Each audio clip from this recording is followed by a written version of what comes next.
আসসালামু আলাইকুম। আমি একটি খুব উপকারী স্বাস্থ্য টিপ আপনাদের সম্মুখে নিয়ে চলে এসেছি। যেসব ভাই ও বোন ও বাচ্চা ও ছেলে মেয়েদের দাঁতের যন্ত্রণায় ছটপট করেন, দাঁতের মাড়ি ফুলে যায়, দাঁতে পোকা ধরে, সেই সব ভাই ও ছোট বাচ্চাদের জন্য আমি একটি উপকারী খুব টিপস নিয়ে চলে এসেছি। এই যে দেখতে পাচ্ছেন কলা গাছ, এই কলা গাছ এর যা গুণ তা বলে বোঝানো যাবে না। এমন একটি গাছ, এ সব কিছুই গুণে মানুষের উপকারে আসে। এই যে কলার মোচা, এই মোচা দেখতে পাচ্ছেন, এই মোচার অনেক গুণ। এই মোচার যে খলসগুলা দেখতে পাচ্ছেন, এগুলা বাড়ি নিয়ে যাবেন, বাড়ি নিয়ে গিয়ে কুচি কুচি করে কাটবেন, কাঁচি দিয়ে বা হেসো দিয়ে হোক, যে কোনো কিছু দিয়ে কাটবেন। কাটার পর ভালো করে রোদ্রে শুকিয়ে নেবেন।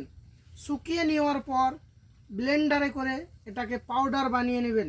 পাউডার বানিয়ে নিয়ে কী করবেন, কলগেটের সাথে মিক্স করে আপনি কন্টিনিউ 1 মাস ব্যবহার করুন।